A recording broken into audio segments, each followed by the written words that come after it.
Bestiario Político, un podcast que analiza la política de manera global y hace un compendio de esas figuras que, como bestias, buscan, influyen o controlan el poder.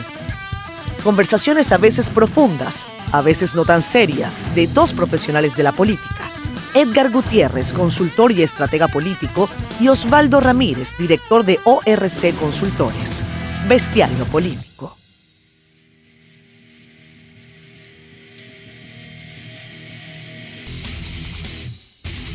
Bienvenidos al Bestiario Político 67, continuando esta conversación que arrancó Edgar con Natalie Becerra, consultora política ecuatoriana, su servidor Osvaldo Ramírez y nuestro amigo Edgar Gutiérrez, quien está en vivo y directo desde California.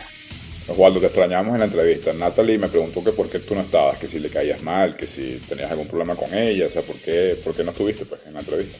No, yo no tengo problemas con nadie, pana. Afortunadamente he tomado la decisión en mi vida de que todo trascienda y que todo me resbale. Entonces, simplemente... Que todo fluya. Que todo fluya. Pero mira, cuéntanos un minuto antes de continuar con esta entrevista. ¿Cómo ha estado el Power Trip? Ya vas a joder la vaina. Para continuar en la entrevista y en la continuidad y en el desenlace de lo que va a ser esta elección ecuatoriana, que tiene lamentablemente a mucha gente con los pelos de punta en ese lugar. Bueno, me vine a California, como tú dijiste, viaje loco, esos de 17 horas con escalas, una vaina loca. 3 días de, como digo yo, de sudor, desierto y metal, coño, una vaina histórica. La verdad que valió la pena cada segundo y cada centavo invertido en esto. Impresionante, la verdad es que para mí el valor histórico estaba en el reencuentro de AC/DC, o sea, la reaparición de AC/DC, que no defraudó, que para mí fue lo mejor de los 3 días. Y bueno, una cosa memorable, o sea, Guns N' Roses, Iron Maiden, AC/DC, Judas Priest, que también tenía rato sin tocar, Tool, que la verdad yo no lo conozco, no lo seguía, y me gustó mucho. Pero muy bueno, Tool. Y Metallica, o sea, no, una vaina de otro mundo. Pero me da la impresión que le tiene cierta animadversión a Guns N' Roses. Lo ubicaste Coño, en pana, escala. Chamo, es que o vienen golpeados de la pela de la gira y se comienza a pasar factura. Si tú me dijeras que es Guns N' Roses sin Axl Rose, coño, chamo, verga. Muy alto el listón porque es una buena banda. Pero coño, es que Axl está echado. O sea, la garganta ya no le da, marico. O sea, siempre ha estado quemado desde hace mucho, pero ahora más. Entonces, coño, no sé, pana, no. Bueno, pero mira, ya que estás cerca, tienes el chance de pegarte el brinco a Las Vegas a The Sphere y ves YouTube, pana. Eso es una oportunidad. Quedé mamando, tigre. Quedé mamando después de este viaje, así que tengo que planificar cuando vuelvo a ver otro concierto. Quiero ver el show de The Sphere de YouTube. Sin duda hay que verlo, vamos a ver cómo es. No sé hasta cuándo va a estar. Pero le entramos... Por lo menos hasta diciembre o enero. Pero mira, vamos a hacer algo. Vamos a entrarle a la conclusión de Natalie, a ese desenlace, porque creo que Natalie nos va a dar unas luces bien significativas de lo que está sucediendo en Ecuador. Vamos. Retomando, en una palabra, ¿cómo estaba el Ecuador después de ese asesinato? Destruido. ¿Cómo definirías entonces, o cómo describirías, Nati, después de esa coyuntura tan dramática, donde Ecuador lamentablemente se puso de nuevo en el escenario mundial por un hecho lamentable? De ahí a los debates, ¿cómo fue esa campaña? ¿Qué pasó en ese cuadro candidatural? ¿Cómo nos podrías, digamos, hacer ese viaje, ese journey? ¿Qué pasó ahí? A Fernando lo asesinan el 9 de agosto. Su sucesor no estaba todavía aceptada su candidatura, que fue Cristian Zurita, su mejor amigo y colega de toda la vida. No estaba aceptada para el día del debate aún. Entonces no hay quien debata en representación del movimiento Construye, y van los otros candidatos al debate, ¿no es cierto? Entramos con un candidato, Jan Topic, fuerte por el tema de seguridad. Acuérdate que Jan Topic, que fue el candidato del Partido Social Cristiano, su bandera de lucha era el tema de la seguridad, un tipo que venía manejando una campaña bastante interesante. Si tú me preguntas a mí como profesional, yo creo que la mejor campaña comunicacionalmente hablando fue la de Topic.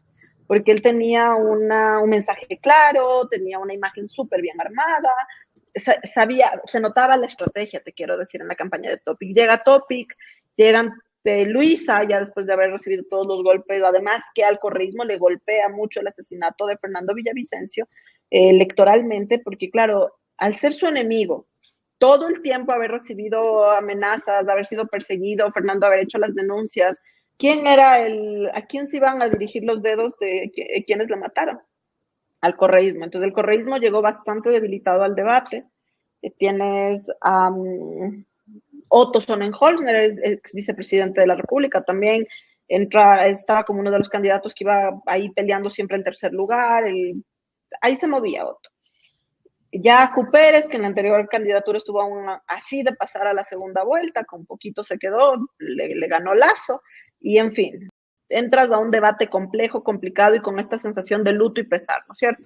Pero Edgar, había algo que yo siempre lo dije en mis entrevistas, y es que en ese debate sí se iba a definir muchas cosas, porque no te olvides que la elección se llama a última hora, no había cuadros preparados, de hecho el mismo Jan Topic no estaba en la mira, Otto había venido ya de la parte, Luisa, la gente no la conocía, nadie Además, sabía que Luisa fue asambleísta. para darle un poco de contexto a los que nos escuchan, Nati, si algo pasa mucho en América Latina, pero si en algún sitio las elecciones llegan prácticamente a la fecha electoral con un porcentaje increíblemente alto de indecisos, de no sabe, de no responde, de no me interesa, en un país de elección además obligatoria, donde el ejercicio de votación es obligatorio, es el Ecuador. O sea, tú llegas a una elección donde tú estás casi segura de que no sabes lo que va a pasar.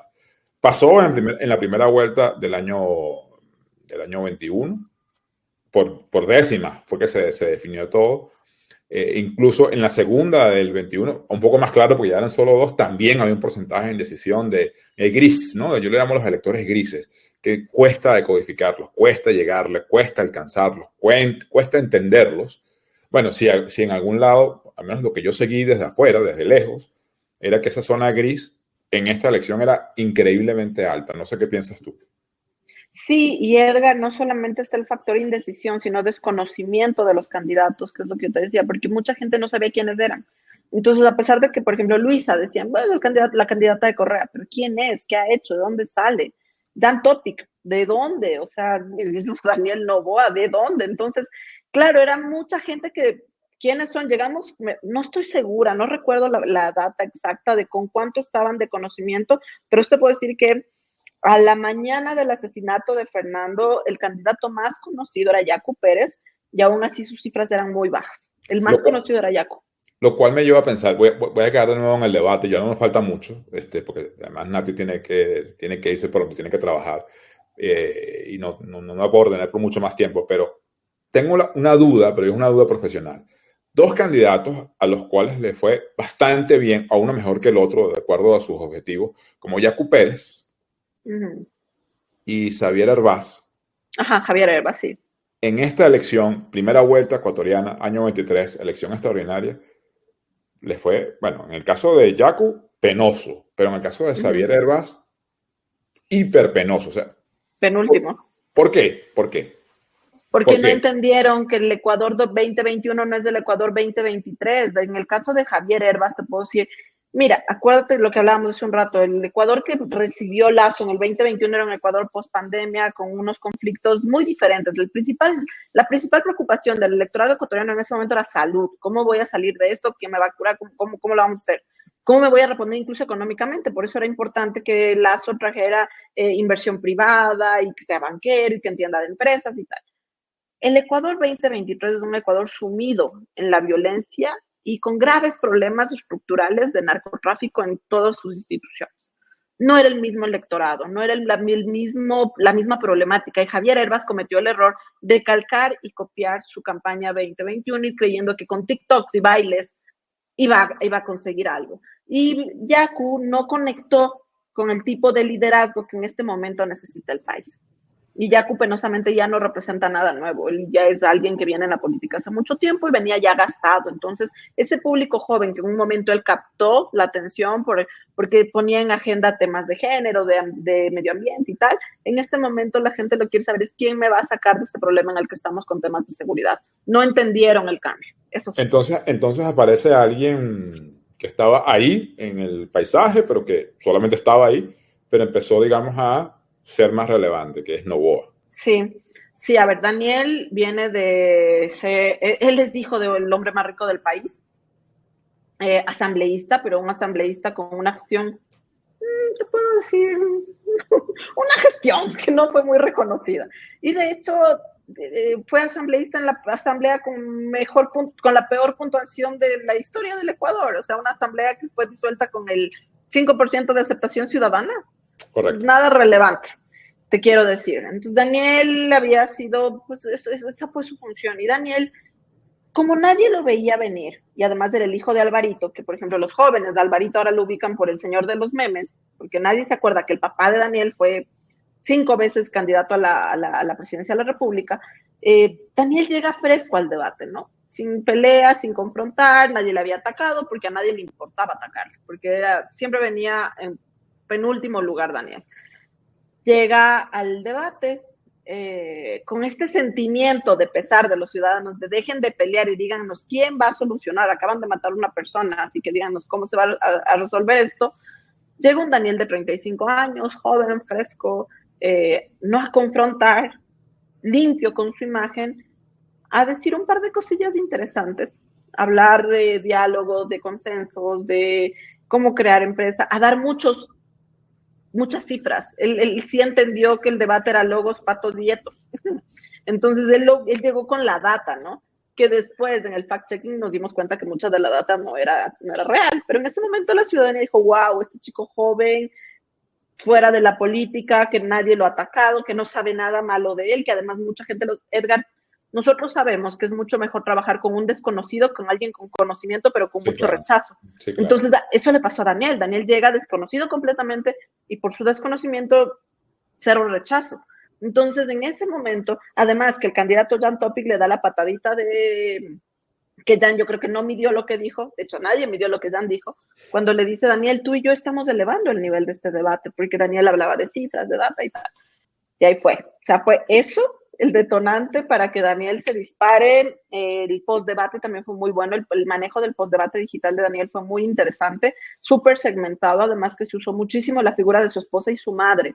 En la conversación, su madre es una mujer, una doctora que ha estado hace 20 años, 25 años liderando una fundación de Álvaro Noboa que trabaja con niños. Sí, me parece que no estoy segura de solamente con niños, pero en fin, Anabela ha estado hace muchos años involucrada en trabajo social y la esposa de Daniel es una influencer muy, muy fuerte aquí en el país de temas de estética, bienestar corporal, cosas así.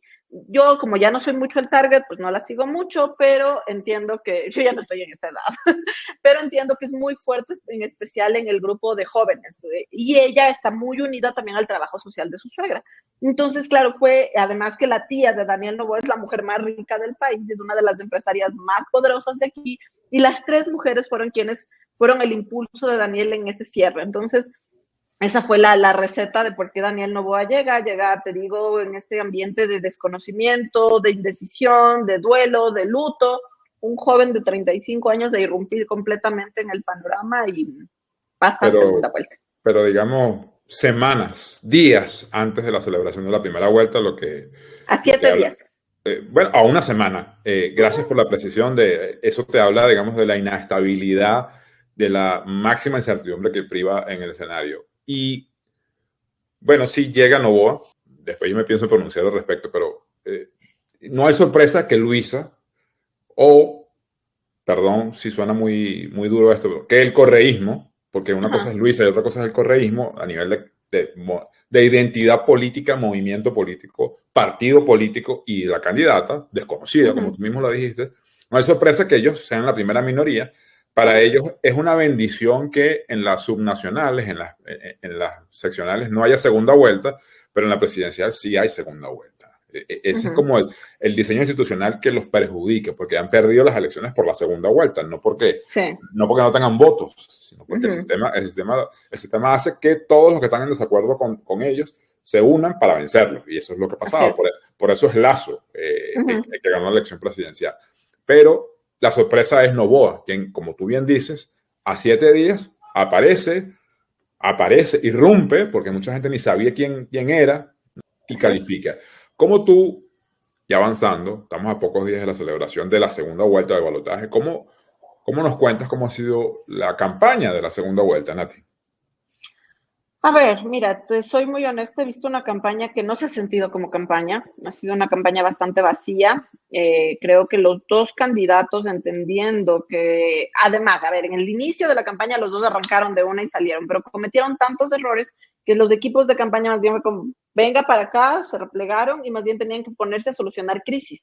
Además que los dos vicepresidenciables no ayudaron en nada a las campañas, tanto Arauz como Verónica Abad, que es la vicepresidenciable de Noboa, armaron unas campañas terribles en contra de los dos porque Abad ella fue, creo, era del partido del presidente de la República, entonces por eso quisieron unir a Daniel con Lazo, que se va con un nivel de aceptación bajísimo, y además muchas declaraciones de Verónica Abad, ¿no? Diciendo que el Estado, al ser tan garantista, hace que las mujeres se divorcien, diciendo que los homicidios no son reales en el Ecuador, que las cifras no son reales, en fin, un montón de declaraciones que no son de esta época, por cierto, ¿no? Sino que le están reviviendo temas del pasado, pero que ha servido muchísimo para golpearle a Daniel y a la misma Verónica. Entonces, y Arauz hace poco habló de la ecuadolarización, habló que un par de temas soltó Arauz que fueron así como, vea, mejor escóndase y no salga más a dar declaraciones. Tú dirías, Dime. perdón que te interrumpa, tú dirías que han sido más errores que aciertos los que Ha han sido ocurrido. contención de crisis. Ok. Esta campaña electoral ha carecido completamente de propuesta y de fuerza, porque lo que han tenido que hacer es todo el tiempo estar conteniendo crisis y problemas que han armado los vices y los candidatos mismos, porque al mismo Daniel, ahora que ya está en la palestra, le sacaron los temas que tenía con la ex esposa, denuncias, tiene una demanda por violencia intrafamiliar. Pues claro, ahorita que ya está en el ojo público, todo eso ha sido más bien una contención de crisis, Edgar. O sea, más que una campaña, que lo que se esperaba era realmente una contraposición de ideas, más fuerza. En el caso de Daniel, esperábamos que se mueva muchísimo el eje económico. No hemos visto eso, porque dados los errores del inicio, lo mejor que han podido hacer es replegarse las campañas y tratar de cometer la menor cantidad de errores posibles. No de convencer al votante, sino de no equivocarse tanto para que el otro se equivoque y entonces él baje un poco y a ver cómo subo yo. Y en tu juicio profesional, Nati, ¿quién crees que se ha equivocado menos hasta el momento? Grabamos hoy, viernes 6 de octubre, yo tengo las 10:45 de la mañana, tú tienes las 12:45 del mediodía en Ecuador y en Caracas es la 1:45, pero estamos aquí en múltiples usos horarios. En este momento que grabamos, ¿quién piensas tú que ha cometido menos errores?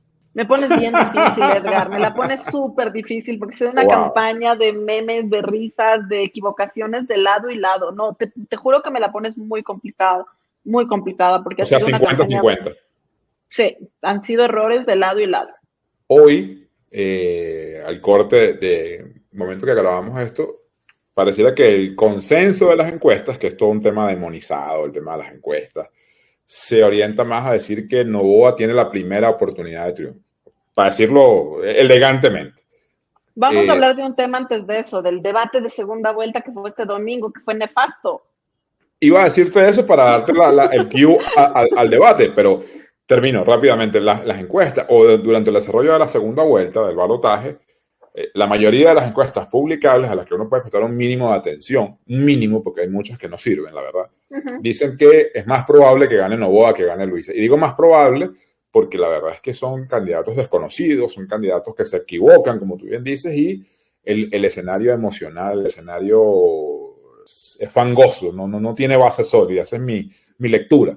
Entonces cualquier cosa puede cambiar de un momento a otro. Además, asesinaron a un candidato importante. La gente no sabe lo que puede pasar de aquí a la elección. La elección estamos a días de la elección. ¿Quién dirías tú que tiene la primera posibilidad de triunfo? No necesariamente que va a ganar. Esto no es un pronóstico, pero ¿cómo lo ves hoy? Sí.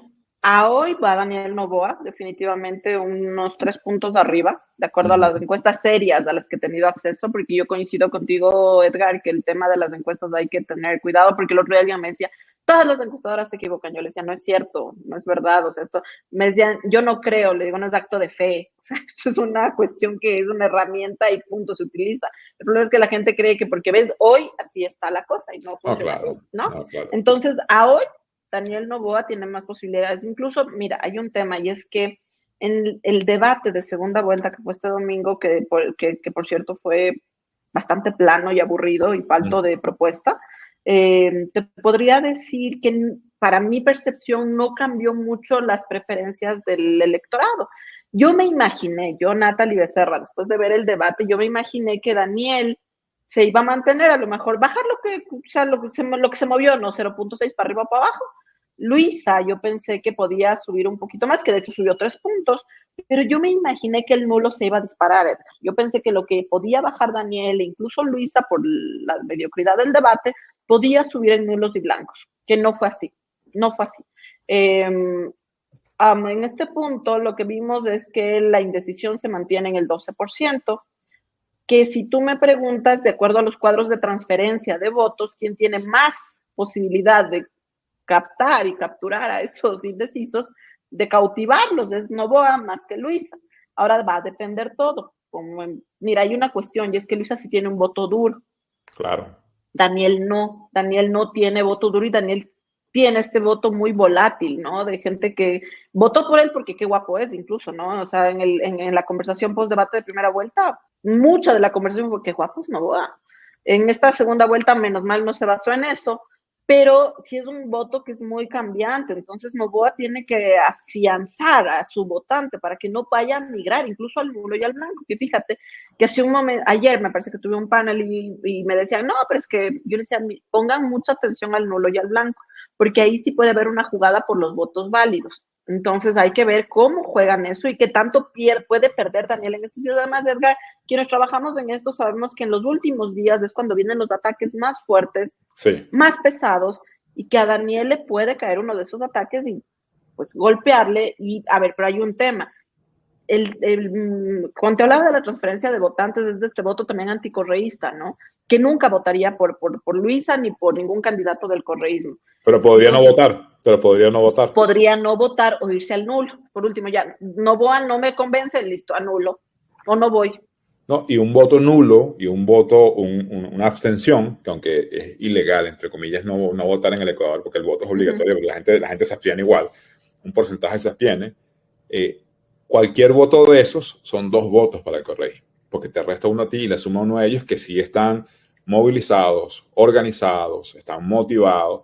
Y ellos entienden el negocio del poder, entienden el negocio de las elecciones y saben que cada voto y su campaña debería basarse en estos últimos días, estas últimas horas, en no solo cómo mantenerse organizado y motivado a su tribu, vamos a llamarlo así, sino cómo buscar la desmotivación de los otros, a esos blandos que francamente no tienen ningún tipo de conexión con Noboa, porque lo están apenas conociendo. Por más que les caiga bien, por más que digan que van a votar por él hoy, no están enamorados. Falta todavía como la declaración de amor formal.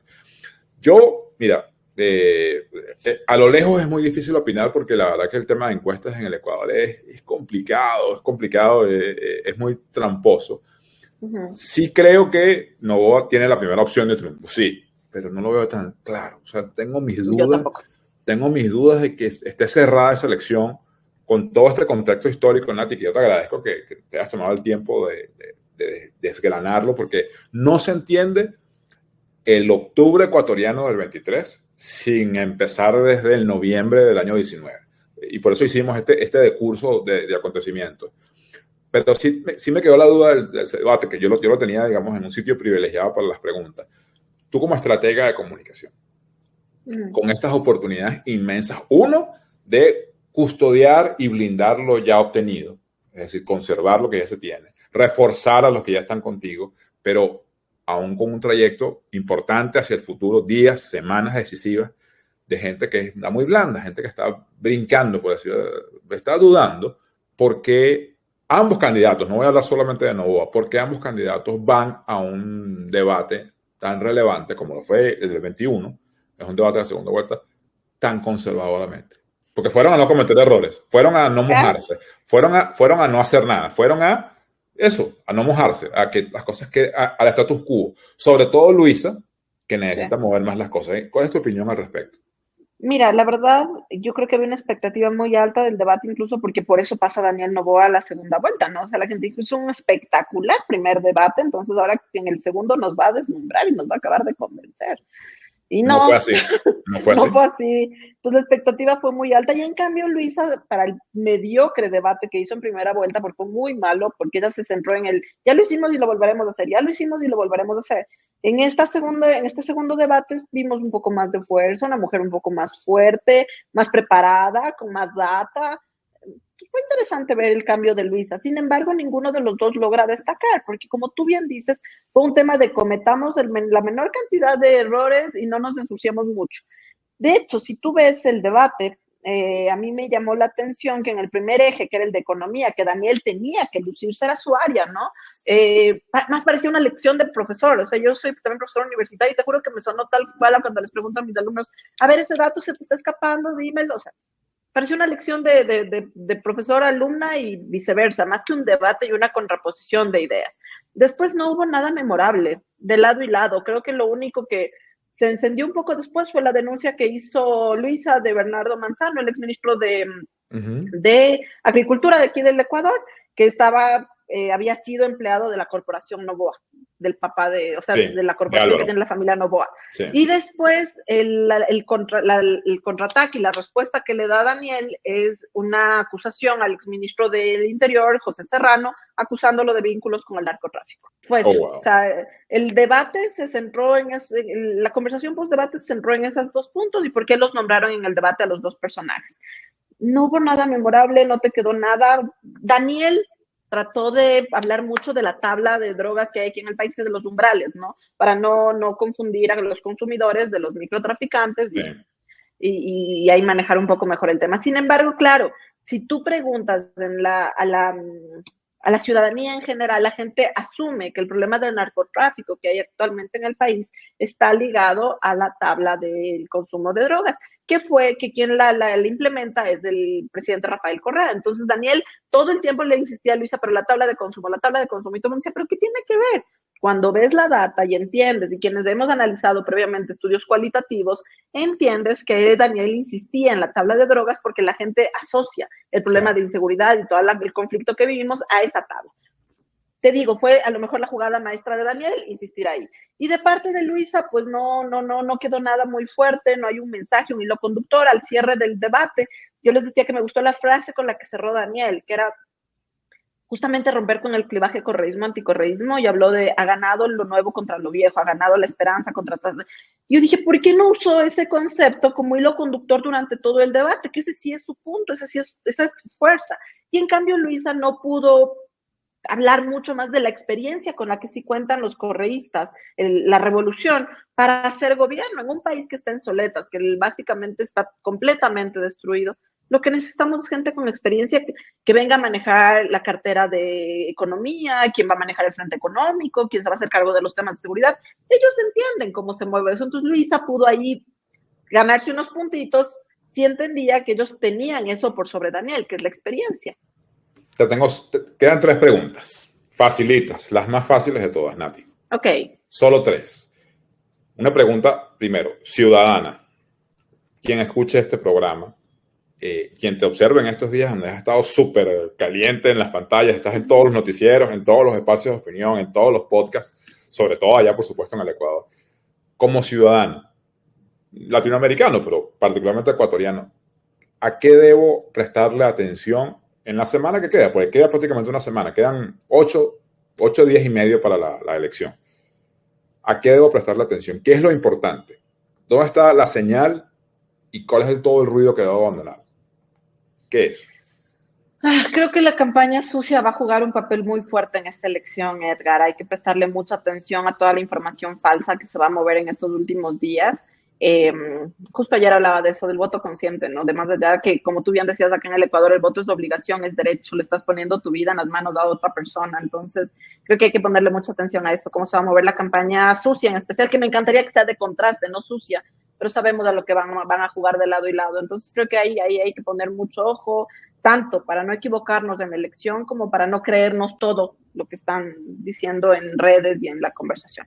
Meto algo de contrabando en esta, digamos, en esta pregunta ciudadana. ¿Crees que el narco, los malitos, como los llamo yo, tengan otro golpe de efecto en esta segunda vuelta?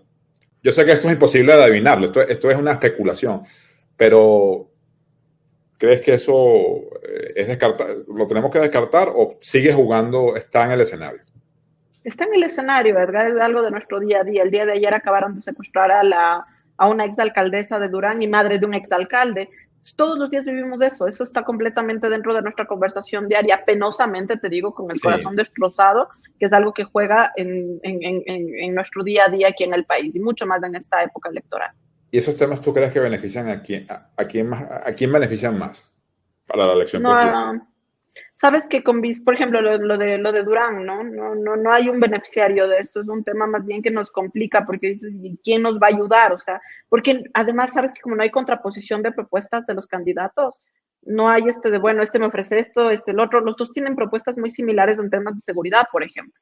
Entonces, ninguno de los dos ha podido capitalizar con una cuestión fuerte que llame la atención de cómo van a solventar el problema, entonces no hay quien capitalice eso.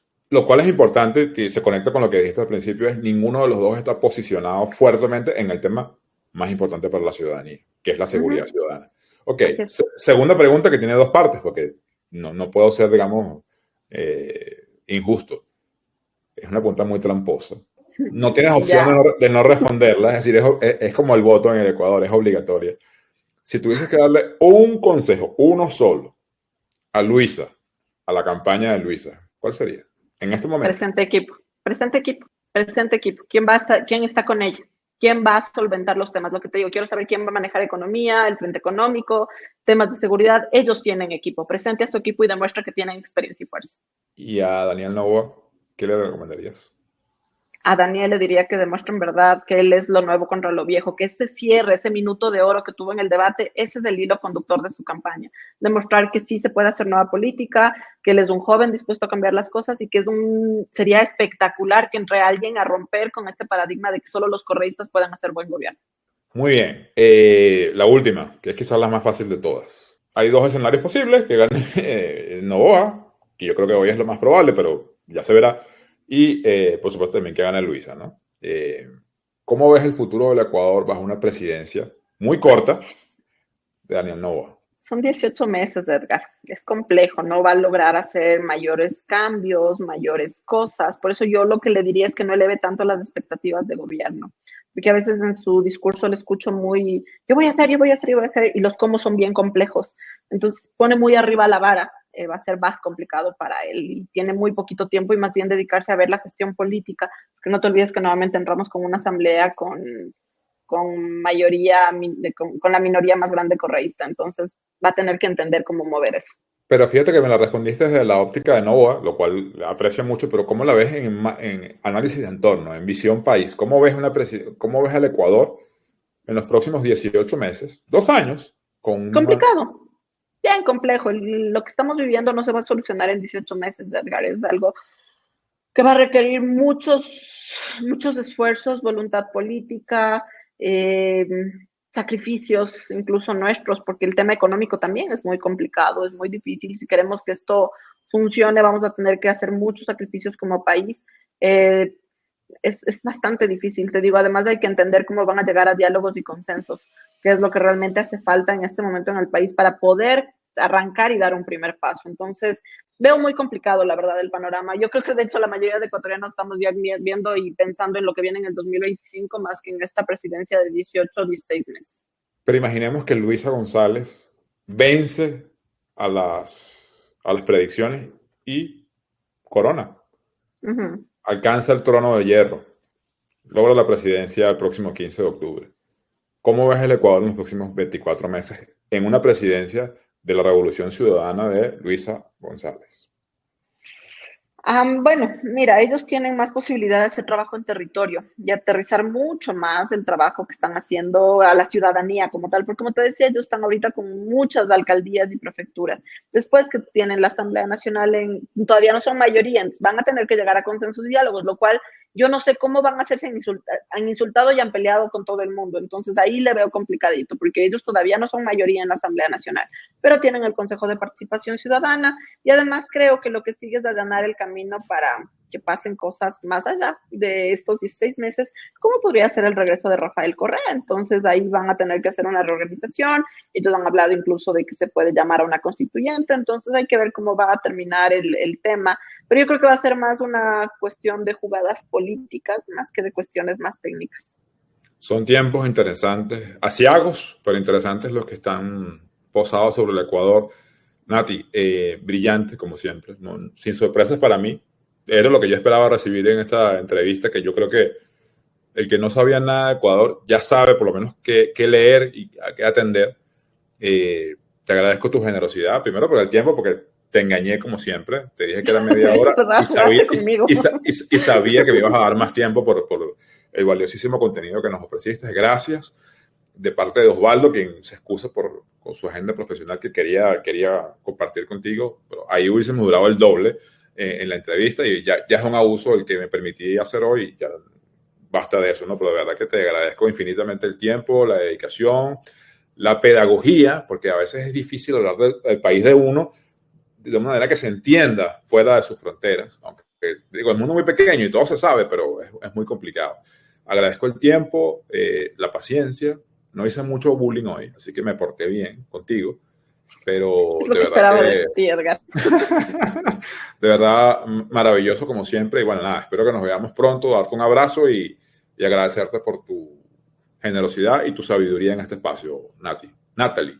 Pero como yo soy amigo, digo no, Nati. Puedes decirme Nati, sí, tú puedes decirme Nati. No, gracias a ti, Edgar, en verdad a mí me gusta mucho hablar de lo que está pasando aquí en el país. Creo que el otro día hablaba con alguien y claro, yo fui después de estratega de campaña de Cristian Zurita. Entonces me decía, todo lo que acabas de vivir en este tiempito no lo aprendes en ningún otro lugar y no lo has vivido. Yo he trabajado en el África, Edgar, y no he vivido lo que tuve que vivir acá, de dirigir ruedas de prensa con chaleco antibalas y comandos con fusiles. Entonces, sí te puedo decir que es una experiencia interesante y que el mundo conozca lo que está pasando aquí y que realmente ojalá las cosas cambien por el bien del país. Nuevamente, te reitero, para mí eres un referente en la profesión, te estimo muchísimo, el respeto y el cariño intactos, a pesar de que sí nos hemos encontrado en campañas y que ha sido muy divertido también tenerte del otro lado. Te mando un besote enorme y espero vernos pronto.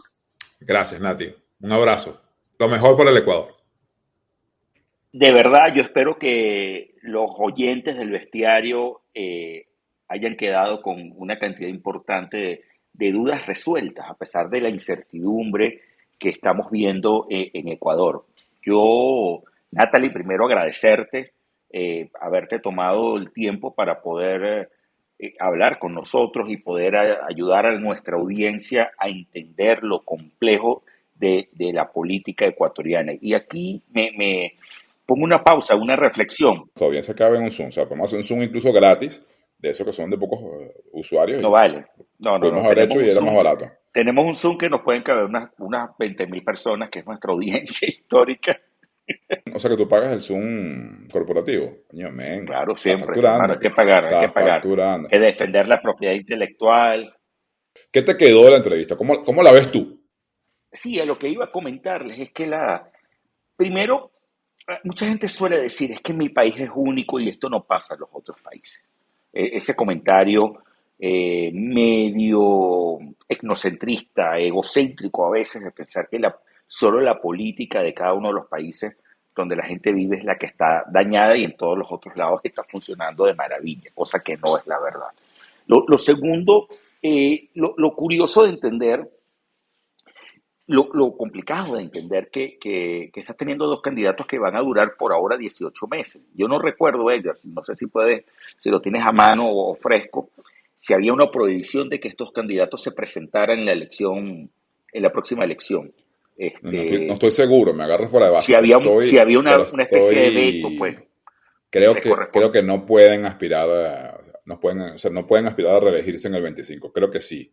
creo que exacto, que había recordado algo así. Entonces, fíjate que poner la vara, tener una oferta engañosa, porque a veces tú tienes unos problemas estructurales tan críticos, económicos, de seguridad, que son principalmente quizás el gran ruido que está teniendo Ecuador hoy, que estructuralmente no los vas a poder resolver y ofrecer resultados. Esos famosos primeros 100 días de campaña en donde tú vas a dar algo, a veces va a ser bastante complejo, puesto que tiene un país fragmentado en lo político, pero también fragmentado en sus esquemas sociales. Yo creo que eso es lo que más destaco de lo que nos acaba de comentar Natalie. ¿A ti qué te quedó? Bueno, tuviste un desempeño importante, yo creo que bastante genial, me gustó la forma en que le preguntaste muchas cosas y tratar de robarle unos minutos adicionales para que nos explicara lo complejo de la Sí, situación. sí. Ella estaba ocupada y la verdad que, porque digo, son los días finales allá de la elección. La elección es el próximo domingo 15 de agosto y la verdad que fue muy 15 de generosa en octubre, compartir con nosotros su información, 15 de su octubre, 15 de vivencia. octubre, no 15 de 15 de agosto. octubre, perdón, 15 de octubre, no sé por qué pensé en 15 de agosto, sorry, lapsus brutis. Natalie fue bien generosa, la verdad, nos compartió experiencias muy personales. Ella estuvo involucrada en varias campañas, lo dijo en la entrevista. Y bueno, a veces no es fácil hablar en primera persona de estos temas, sobre todo si uno está siempre detrás del spotlight. Pero me queda la palabra colapso de las instituciones y yo le agregaría otro factor que es fragmentación. El Ecuador, hay que recordarlo, a mí me costó mucho entender el Ecuador. Yo que trabajé ahí coincidí con Natalie en un par de ocasiones, una vez del lado y otra vez de frente. Un país muy complejo, como muchos países de nuestro país, de nuestra región, son varios países en uno, pero en los 90 el Ecuador vivió una pulverización del sistema de partidos, una hiperfragmentación y una inestabilidad increíble. Presidentes iban, presidentes venían, en fin, ¿no? Y eso, repito, puede que te guste o no te guste como analista político, pero el correísmo, Correa le dio esa estabilidad que no tenía el Ecuador y ese fue parte de su secreto, además que se coaligó con la bonanza petrolera, en fin, ¿no? Todo lo que es el fenómeno Correa en el Ecuador que hasta hoy está vigente. Eso como un primer take away que me queda de la conversación. Nosotros fuimos muy cuidadosos en ofrecer contexto a las personas. O sea, la elección es el último tramo de un proceso histórico que se viene forjando, se viene cimentando ahí, bueno, no sé si cimentando, de construyendo, diría yo, lo que se han solapado son crisis, crisis y crisis. El gobierno de Lasso, un gobierno débil, un gobierno que cometió errores políticos, pero un gobierno inestable porque tiene una posición que es más fuerte que el propio gobierno. Mi takeaway final es que gane quien gane, incluso si gana Luisa González, ya vamos a hablar sobre eso, en el balotaje, en un periodo tan corto, como tú bien señalaste, de 18 meses, o sea, lo que viene es más inestabilidad, más. Inestabilidad, es ingobernabilidad. Yo creo que no tienes las bases sentadas para tener estabilidad. Y Exactamente. preocupa porque Ecuador ya ha vivido unos ciclos importantes de inestabilidad política, incluso décadas, incluso presidentes medio loquitos, algunos de ellos.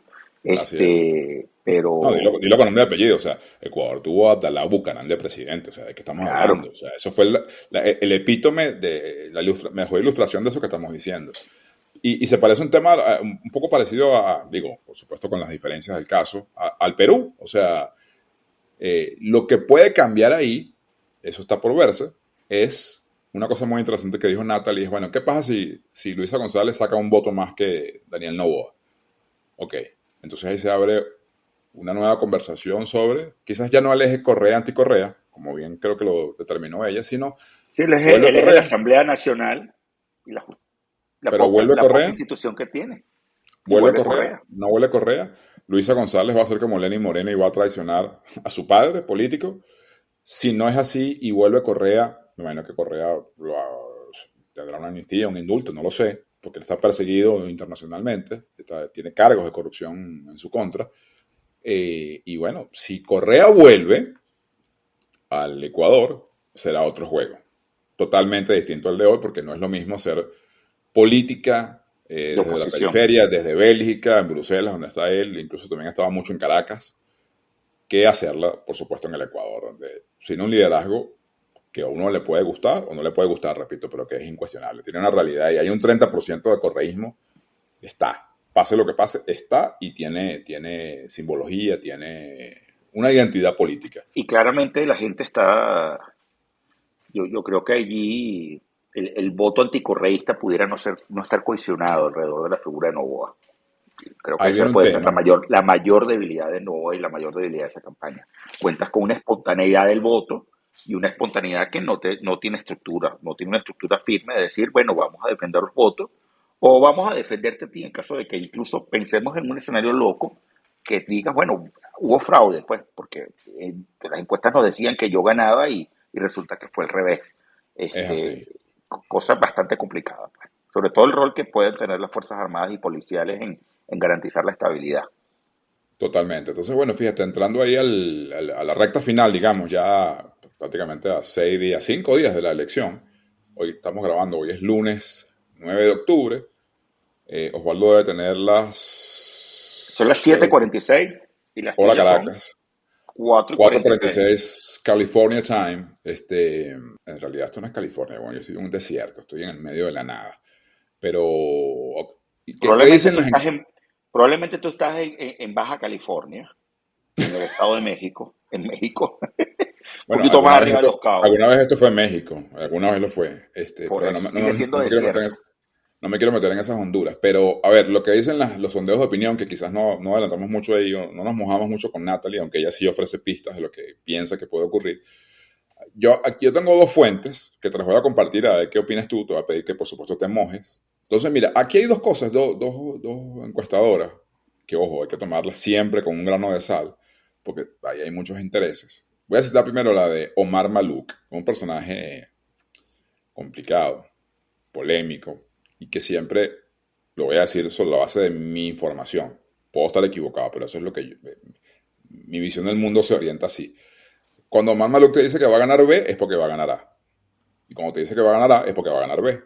Omar Malouk, la semana pasada dijo que Luisa González tiene un 51.1% en el balotaje contra un 48.9% de Daniel Noboa. Noboa, Es una elección muy cerrada, dice él, pero a favor ligeramente de de Luisa Luisa. González, es decir, vuelve el correísmo. Sin embargo, hay otra fuente a la que personalmente yo le otorgo más credibilidad y más seriedad, que es la de Sedatos.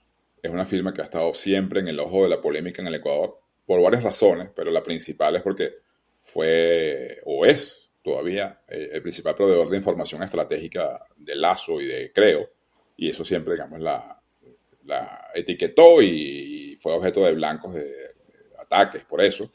Pero Polibio Córdoba, que es el encuestador, pues el dueño de Sedatos, Bolivia, sí. dice, Polibio Córdoba, con una muestra, suficientemente grande de 2.800 casos, dice que Daniel Noboa tiene 56.1 y Luisa González tiene 43.9. Es decir, da a Noboa como un virtual ganador de la elección. No obstante, voy a hacer este preámbulo aquí, Osvaldo, para pedirte tu opinión, lo dijimos en la entrevista con Natalie, lo dijo ella, ni Luisa González tiene todo el correísmo tan organizado como antaño, ni Daniel Noboa tiene todo el anticorreísmo, si es que esa identidad política tiene todavía validez de su lado. Son candidatos, también lo dijimos, desconocidos, sin mucho arraigo. Son nuevos, en realidad son Son desconocidos. nuevos, son outsiders, la realidad. Son nuevos y por tanto totalmente, parcialmente desconocidos.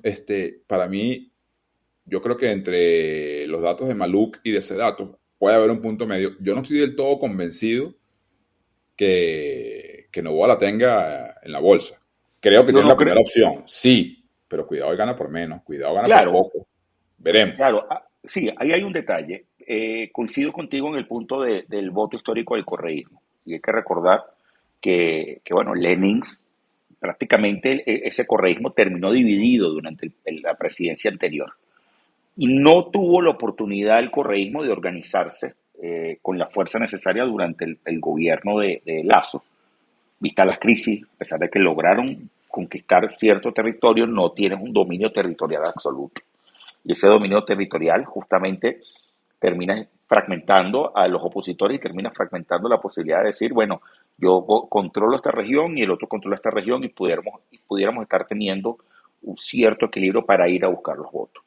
Mi preocupación quizás es la defensa del voto de Noboa, una defensa del voto que pudiera estar confiando en algunos aliados que a la hora del té no necesariamente te apoyen, no necesariamente salgan a defender lo que no es propio por no tener una candidatura, o sea, un partido con una estructura política partidística amplia.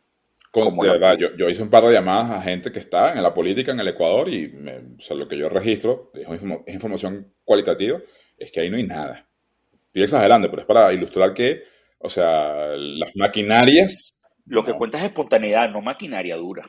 Por ejemplo, creo, en unión, en alianza con el Partido Social Cristiano para el año 21, allá había una organización electoral importante.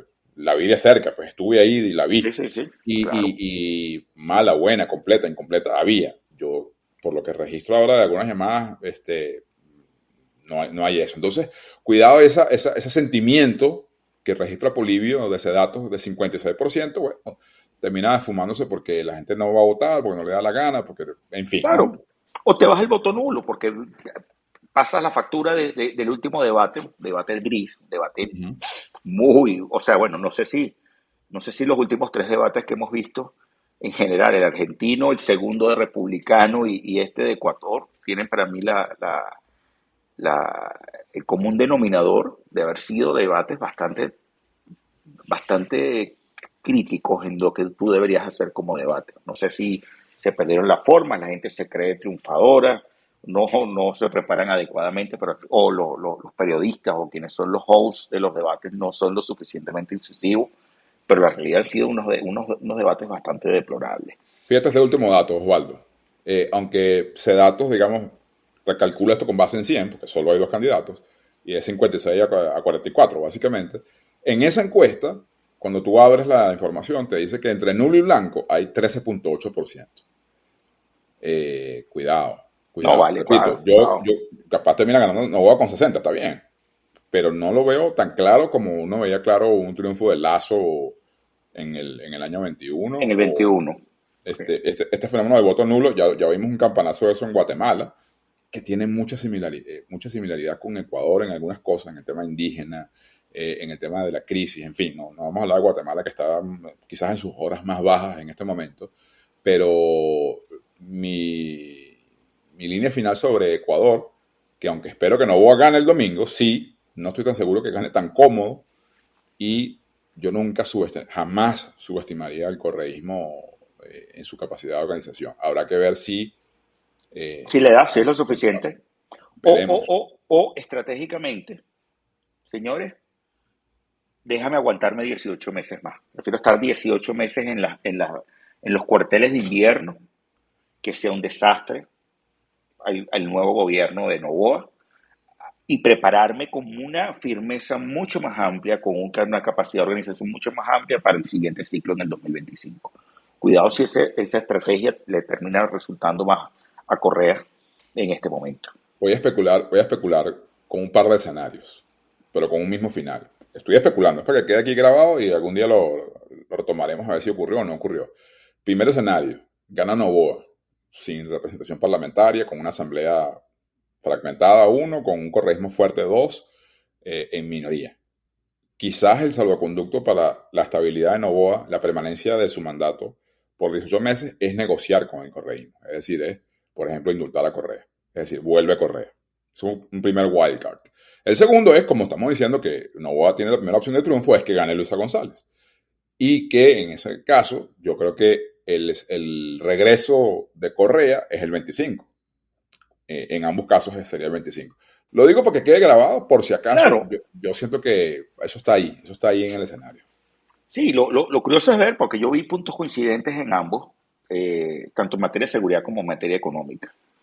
Al final del día, si vas a tener la capacidad de tomar las decisiones que se requieren para poder decir, bueno, es una transición que vamos a llevar palo, pero sentemos la base para el regreso, para un gran comeback de Correa en el 25. Punto. Sí, un epílogo. Cuidado si al final es, déjame sacrificar a Luisa, o bueno, tú eres la que te tocó lanzarte sobre la granada, sacrificarte para que las esquirlas no le lleguen al candidato que ellos aspiran a que corra. Eso está por saberse, son incertidumbres, pero creo que sí hay cosas claras. Ya dijimos una, la inestabilidad continúa, la precariedad institucional continúa y quizás se agrave. El piso político de Noboa, si es que llega a ganar, precario. La inseguridad y el terror, porque lo que hay es terror ahora en el Ecuador, en algunas zonas urbanas hay terror, aumentando. El narco ganando terreno. Lo último que se supo por ahí, rumor, no quiero manejarlo como una noticia, es que uno de los sicarios detenidos confesó que la autoría intelectual de esto era del correísmo. Es una campaña, repito, esas cosas se ven en las campañas, pero sí, claro. Es una información que tiene, digamos, una conexión emocional con mucha gente que pensó eso mismo y dedujo esa conclusión. El Ecuador vive horas oscuras. Yo siempre deseo que le vaya bien a la región y, bueno, esperemos que ocurra lo mejor. Es así. Mira, vámonos a La Bestia.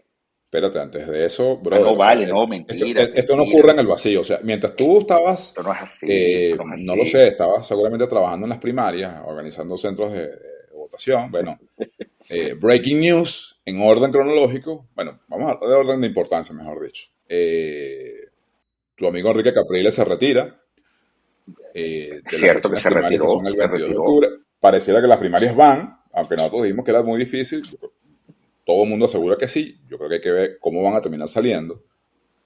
Creo que es infeliz que lo haga por razones de cálculo político, pero todavía Maduro tiene la carta de una sentencia para aniquilar eso. Se escuchan rumores de México, Noruega, negociación. Parece que va a haber noticias pronto sobre eso.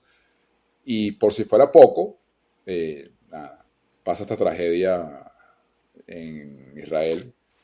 Sí, vale, terrible. La verdad es lamentable. Yo no me voy a pronunciar sobre eso en este momento, más allá de la condena, obvio, de los atentados terroristas, pero me llama la atención el fallo en la inteligencia israelí. La mejor del planeta, por lo menos en términos de su fama, siempre es la considerada la mejor, ¿no? O sea, los servicios de inteligencia israelíes se han encargado de formar a muchos servicios de inteligencia de otros países. La colombiana también es buena, ¿viste? Sí, pero estoy seguro que tiene formación israelí, ¿viste? Altamente probable. Pero mira, primero, bueno, rapidito por Venezuela, ojalá la primaria llegue a buen término. Pero te quedaste sin candidato. Tú me dijiste que iba a votar por Capriles y ahora Capriles ya no va. ¿Cómo quedas tú? No, yo nunca he dicho que voy a votar por Capriles. No pongas palabras en mi boca que yo no he pronunciado. Lo que quizás, bueno, no sé, el argumento bastante falaz. Al final del día, tú sabías cuando tú te inscribiste a la primaria que estabas inhabilitado y se permitió la actuación de inhabilitados. Mi impresión es que aquí estamos viendo otro terreno completamente distinto. Se está pasando quizás a un plan B. Plan B no, una etapa 2. No, plan B no es la palabra. Es etapa 2 de este proceso de legitimación de otro candidato para el 2024. Ya Manuel Razoles comienza a hablar de que sí, puede ser un candidato presidencial. PJ dará la visión de a quién van a apoyar el próximo 11 de octubre o el pasado 11 de octubre, no sé cuándo vamos a publicar esto. Disculpen ahí el gazapot de la atemporalidad. Lo más probable es que lo publiquemos el 12 de octubre para que nadie lo escuche, pues el Día de la Raza o el Día de la Resistencia Indígena. El Día de la Resistencia Indígena. Según la Columbus, o Columbus Day, como los gringos, pues. El Día de Cristóbal Colón.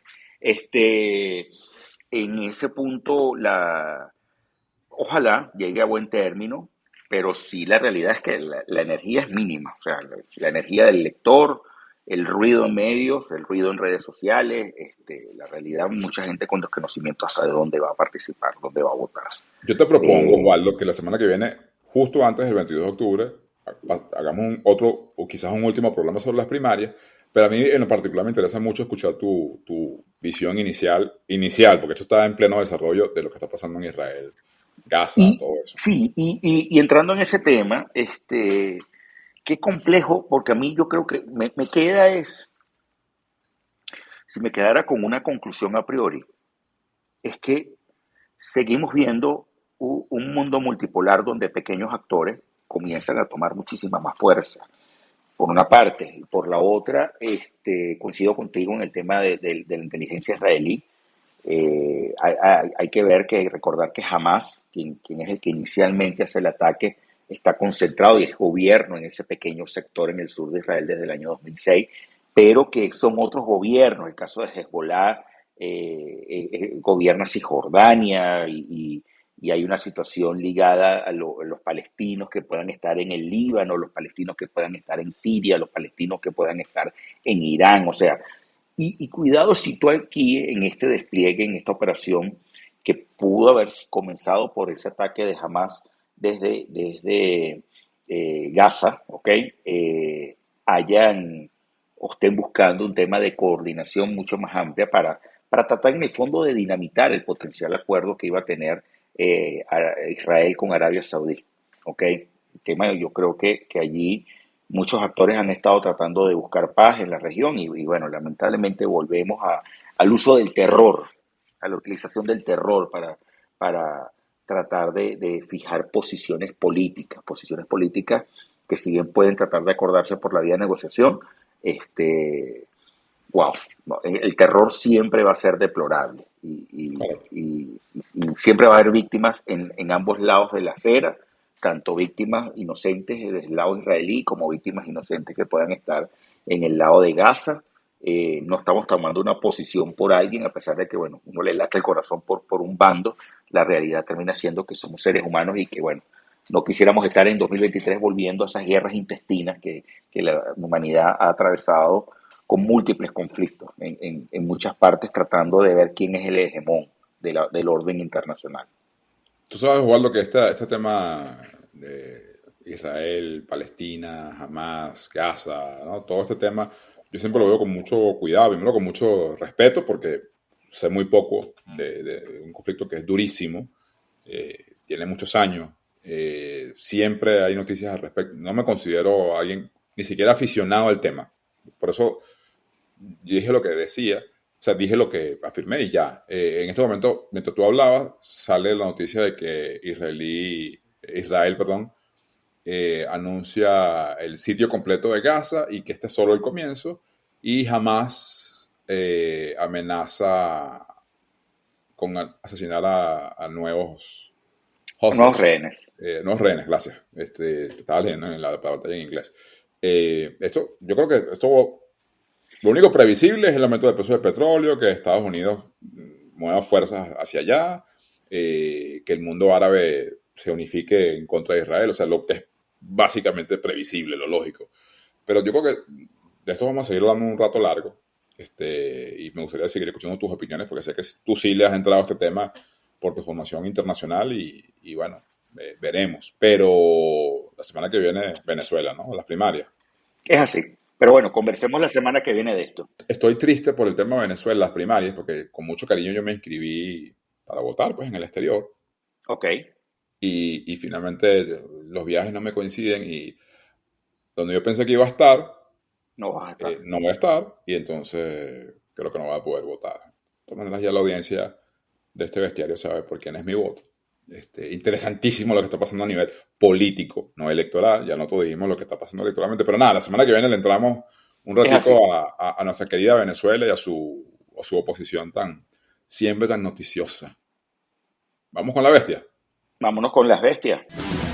Las bestias de la semana. Bueno, primero que todo vamos a escuchar la bestia de Natalie, que nos dio una opinión, pues estamos hablando de Ecuador desde hace 2 episodios. Bueno, Natalie, ¿cuál es tu bestia? Nati, para ti, ¿quién es la bestia de la semana?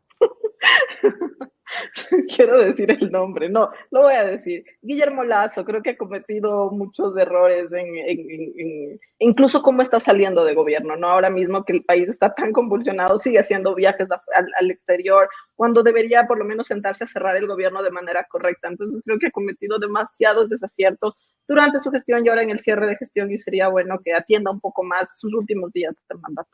Y Edgar, ¿y para ti quién es tu bestia? ¿De qué quieres que te la diga? ¿De la realidad? ¿De Capriles? ¿De Venezuela? ¿De Ecuador? Escoge la que quieras. Puedes decir que la bestia fue AC/DC, que la partió en un concierto. Coño, me acabas de dar una solución política tan genial, hermano. Coño. Angus Young. La historia del rock. O sea, ver ese tipo, que 68 años, echándole bolas con esa guitarra con tanta energía impresionante. Esa es mi bestia de la semana. Gracias, Osvaldo Ramírez, por haberme De sacado nada, de la te ayudé. difícil situación de elegir una bestia esta semana. ¿La tuya cuál es? Claro, es que en esa bestia, perdón, para agregarle ahí un poquito de sal y pimienta, ¿cómo estamos viendo que la mirada, por lo menos en el mundo del rock, se está volteando a todos los clásicos? Los Rolling Stones sacando discos, gente reclamando que no están escuchando nueva música y todo el mundo, todas las bandas clásicas en tour, en revival, un tema de añoranza por una época que arranca en los 60 y que hubo muy buen rock probablemente hasta los 2000. La reunión de nuevo de Blink, 182, por hablar, y están en tour, o sea, gente diciendo, wow, esto es lo que nosotros necesitamos ver. Cuidado si todo el movimiento del rock clásico está haciendo la bestia en este momento y que además, no está de más decirlo, el rock marcó tendencia política y en muchos momentos fueron el movimiento contestatario a regímenes opresores, a situaciones, a gobiernos opresores, a desigualdades sociales. Y hoy tú no encuentras referentes que digan y que estén hablándole a las nuevas generaciones sobre esas desigualdades, sobre esas retaliaciones, sobre esos momentos en los cuales tienes que enfrentarte al poder por medio de la música. Por supuesto, si usted espera que Bad Bunny esté hablando de canciones de protesta, bueno, probablemente alguien dirá que sí, que todas sus letras son de protesta. Entiendo que hay un mensaje ahí cifrado contra Julio Márquez, gran fan de Bad Bunny, y Elisa Tótaro. Son los Bueno, biggest fans. no sobre ellos. Mucha gente le gusta a Bad Bunny, hay que respetárselo, pero la realidad es que la nueva música no entra en estos temas sociales. La Tú sabes que aprovecho tu comentario, Osvaldo, digo, para terminar de hacer el wrap-up del Power Trip.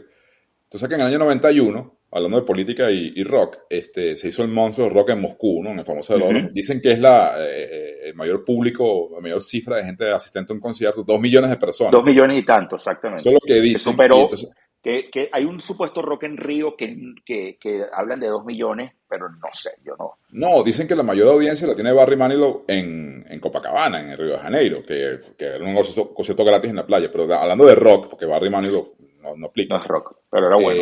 Dicen que es si no la mayor de las mayores. Entonces, en el año 91, la cabeza del cartel de Monster of Rock era AC/DC, que tenía el disco, imagínate tú, de Razor's Blade, o sea, fenomenazo. Pero, brother, cuando salió Metallica a tocar, se acabó lo que se daba y la partieron y todo el mundo dijo, verga, esto se acabó. O sea, la gente no le paró bolas a AC/DC.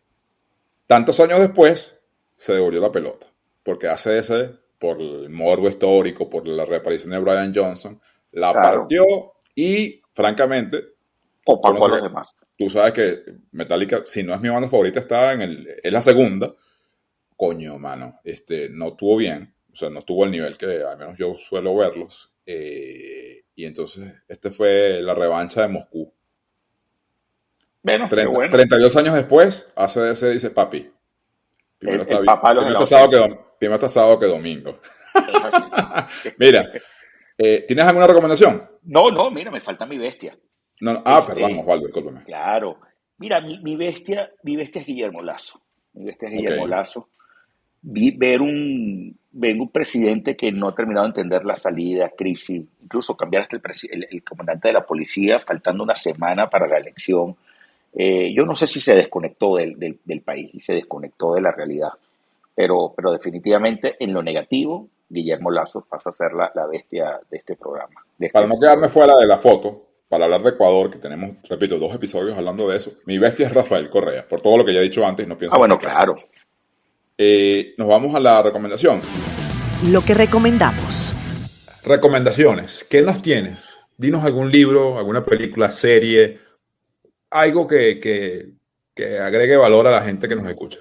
¿Qué recomendarías? Mira, estoy releyendo por 4ª vez el libro de Michel Ignatieff, ¿no? Fuego y cenizas, y la verdad es que me encanta, porque muchas veces nos olvidamos de lo que es la política como tal, y de las subidas al poder, y las bajadas, y la emoción que te trae el vivir la política como tal. Entonces lo estoy releyendo. Justo el otro día hablaba con un colega nuestro que me dice, ¿pusiste una frase de quién es? De Ignatieff. Me dijo, me sonaba y sabía que estabas otra vez en eso. Sí, se lo recomiendo muchísimo, me encanta ese libro. Ese es un libro que el que no se lo ha leído ha vivido la mitad de su vida en política. Tiene que aprender y eso es como, o sea, el que se lea El Príncipe está bien, pero tienes que leerte Fuego y Cenizas de Ignatieff, un libro brillante, dolorosamente sincero, pero es que así es Sí. la política, es cruda, es muy difícil y así es este mundo. Muy bien. Bueno, es un libro que ya han citado aquí 2 veces, que siempre hay que leerlo. Fuego y cenizas, de verdad que búsquenlo. Es imperdible de Michael Ignatieff. Pero, Osvaldo, Y ¿cuál es la tuya? mira, yo voy a recomendar, lo primero es un artículo en Bloomberg de Lisa Bayer, ¿ok? Que se llama Cómo Israel y los palestinos fueron del proceso de paz a la guerra. Y acá lo más relevante es que durante mucho tiempo se ha estado planteando si la solución es tener dos estados o irse a un proceso de un solo estado que eventualmente termines teniendo el dominio absoluto de Israel en toda esta región. Esto es un tema histórico, o sea, aquí hay que recordar que en un momento en 1922 los británicos dieron un mandato para Palestina y comenzó todo un proceso de tratar de partir esto en el Estado árabe y en el Estado palestino, el Estado judío, lo llamaban en el 37, luego la ONU se mete en el 47 y cambia aún más la configuración que hubo entre el Estado árabe y el Estado judío, como lo llamaban en aquel momento, y luego las famosas guerras, esas guerras, recordemos la de Yom Kippur, la guerra de los 7 días, toda esta situación que llevó a mucha gente de Israel a tomar control y posesión de su territorio, tratar de tener una nación, más allá de una nación física, y lo que definitivamente terminó siendo los acuerdos de Oslo, las iniciativas de Ginebra, la famosa foto de Clinton en Camp David entre Yasser Arafat y Yitzhak Rabin. Pero bueno, les recomiendo este artículo. Hay mucho yo creo que hay mucho por conocer y por saber allí. Y, y vuelvo a recomendar porque terminó la serie. Señores, Ahsoka. Definitivamente, para quien no la haya visto, 8 episodios, para mí los mejores, el 4, 5, perdón, 5, 6, 7, el 8 creo que pudo haber un poco más, quizás fue un tanto más flojo para dejar el espacio para lo que viene, pero creo que definitivamente aquí Filoni se encargó de tirar un tejido que une la primera trilogía, que une la segunda, que une todas las narrativas que él ha tenido, sobre todo en la parte animada, preparándonos para lo que va a ser esa trilogía que él va a dirigir. La trilogía donde el gran almirante Thrawn pasa a ser la gran amenaza y que tú vas a ver probablemente la unión de lo que fueron los mandalorianos y lo que va a ser obviamente Din Djarin y la unión de lo que ha sido Ahsoka y la unión de lo que está haciendo Boba Fett, al menos en esas tres narrativas que hemos visto recientemente. Pero señores, dense un gustazo, lo vuelvo a recomendar porque de verdad terminó de una manera bien estupenda para los fans, por supuesto, de Star Wars. ¿Tu recomendación? Yo coincido contigo, la verdad es que Ahsoka, un palazo de serie, un palazo porque, o sea, el genio de Filoni se buscó todos los intersticios posibles para contar las historias que todos queríamos saber. Digo los fanáticos, me parece que ya lo viste todo. Yo tengo esta semana un librito como recomendación. No lo he terminado, pero me encanta. Muy bien escrito. Se llama La Gran Fragmentación, escrito por Ricardo de Querol. Ricardo de Querol es ahorita el subdirector del País. Y como buen periodista, escribe muy bien. Y te voy a leer rapidito el índice, ¿no? Para que veas de qué Ok. va esto, ¿no? El capítulo 1 se llama ¿Qué temer de los gigantes digitales? Capítulo 2, ¿qué temer de las redes sociales? Capítulo 3, ¿qué temer de la tecnovigilancia? Capítulo 4, ¿qué temer de la inteligencia artificial? Capítulo 5, ¿qué temer de la robotización? Capítulo 6, ¿qué temer de la criptomanía? Pues el mundo cripto. Luego, ¿qué temer por la cultura? ¿Qué temer por el periodismo? ¿Qué temer de la soledad? Todo este tema, digamos, de la pandemia y Sí. la salud mental, etcétera, etcétera. Interesantísimo porque, por lo general, los libros hoy en día, muchos libros, aunque estoy generalizando, están muy distópicos, pues, o sea, se jodió el mundo con las redes sociales, se jodió el mundo con la tecnología, se jodió el mundo con el hipercapitalismo, el mundo ahora es de Zuckerberg, de Jobs, de Tim Cook, de ¿cómo se llama? Jeff Bezos, Elon Musk. Pero este amigo, Ricardo de Querol, plantea cada uno de esos temas, pues es un análisis cultural, desde el lado sí negativo, pues hay que temer, hay riesgos intrínsecos en cada uno de esos temas, pero también cuenta, pero espérate, no todo eso es malo. También la tecnología, las redes sociales, el periodismo, la cultura, tienen un lado positivo. Entonces ese mix te pone siempre en el medio, ¿no? Es que tú te formes tu propia opinión de dónde estamos. Muy interesante, ¿verdad? Que ampliamente recomendado, Osvaldo.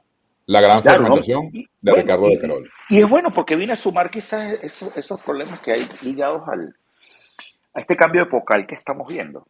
¿Qué estaría escribiendo? A ver, si nosotros creo que tenemos, lamentablemente o beneficiosamente, no sé cómo ponerlo, pero nosotros somos hijos del Internet. ¿Qué decían los libros cuando la Internet estaba haciendo el boom y estaba entrando? Bueno, ¿cómo es que tú vas a conectar todo esto? O sea, había resistencia y había mucho miedo y hubo mucho miedo.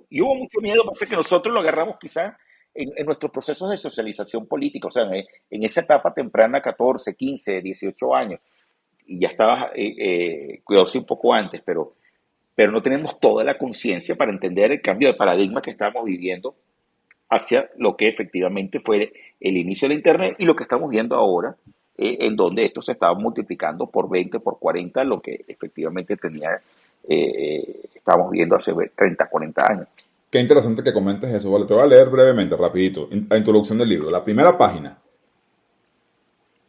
son estas frases, escúchalas, no tienen desperdicio. ¿Qué rueda ni qué rueda? Siempre hemos cargado con el peso en la espalda y así debe ser.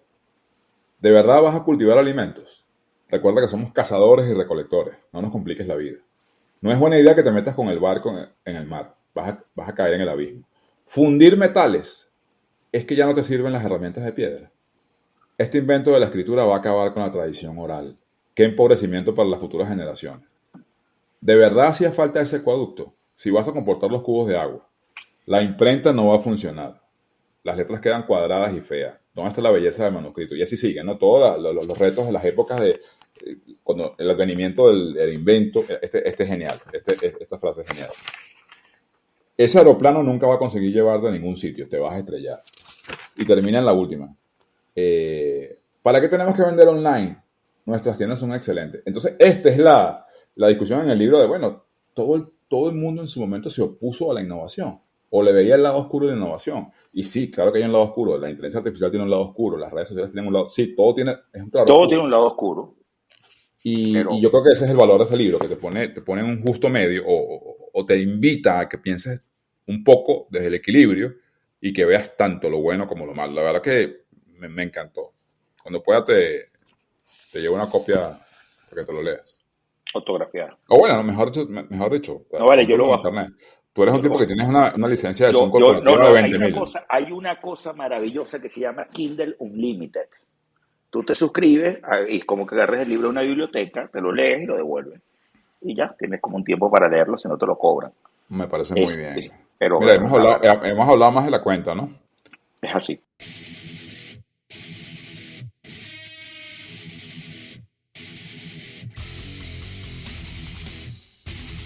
Pero bueno, señores, nos vemos pronto. Se finí. Se finí, se les quiere. Por ahora. Un abrazo. Tú sabes, Osvaldo, perdón que no cierro todavía. No sé si te diste cuenta que hoy estuve muy educado. O sea, no. Tú eres un tipo educado, chamo, o estás muy cansado de tu viaje. Sí, claro, seguro eso, pero no, me tomo muy en serio lo que nuestros oyentes nos dicen, las observaciones, las críticas, las sugerencias. Me dicen que a veces me paso de palo, digo, tú sabes que tú y yo somos hermanos, pero a veces me pongo pesadito. Y yo agradezco y valoro esa recomendación. Digo, sí voy a seguir haciendo bullying, de verdad que sí voy a seguirlo, pero... Pero sabes que esa palabra tienes que quitártela del léxico, porque la palabra del bullying... Uh-huh. Claro, sabes que hoy todos los espacios de formación, de oficinas, dice política anti-bullying. Entonces, vamos a renombrarla Yo soy de la época previa a eso, donde existía el chalequeo. El chalequeo, eso. Now we are talking, baby. Yo soy de la época del Vamos a hablar del chalequeo. Yo creo en el chalequeo. Creo en la frase verdugo no chilla. Es decir, si tú jodes, tienes Te que van a dejar joder. que te jodan y no te puedes quejar. Pero eso, he recibido comentarios interesantes por las redes en estos días, la gente esperando nuevos episodios del Bestiario. Un saludo para el amigo Manuel Corro Mateus, que hace rato me escribió diciendo, ok, chévere tu Power Trip y bien metálica, y pero ¿cuándo es el Bestiario? Entonces, bueno, nada, Manuel, ya no solamente uno, sino 2 episodios esta semana. Y nada, siempre pendientes de sus observaciones, sus comentarios, sus preguntas. Un día deberíamos hacer un experimento, Osvaldo. Vamos a invitar gente. Claro, No, vamos a hacer un town una hall. sesión, sí, Claro. algo así raro, Algo deberíamos así. hacerlo. Digo, va a ser una vaina bien corta porque 6 personas hablando, tampoco vamos a tardar mucho, pero bueno, pero somos felices, pues hacemos nuestra secta. Para que ustedes sepan, eso de que son 6 o 7 es un tema de nosotros subestimar nuestros números reales para que no se enteren de cuánto generamos por publicidad gracias a los millones de vistas que tiene el podcast Bestiario Político.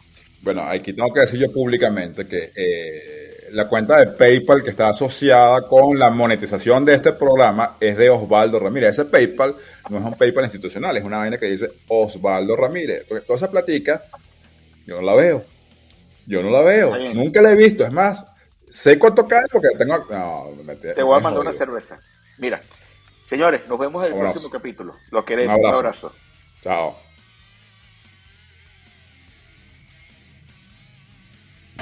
Bestiario Político, un podcast que analiza la política de manera global y hace un compendio de esas figuras que, como bestias, buscan, influyen o controlan el poder. Conversaciones a veces profundas, a veces no tan serias, de 2 profesionales de la política. Edgar Gutiérrez, consultor y estratega político, y Osvaldo Ramírez, director de ORC Consultores. Bestiario Político.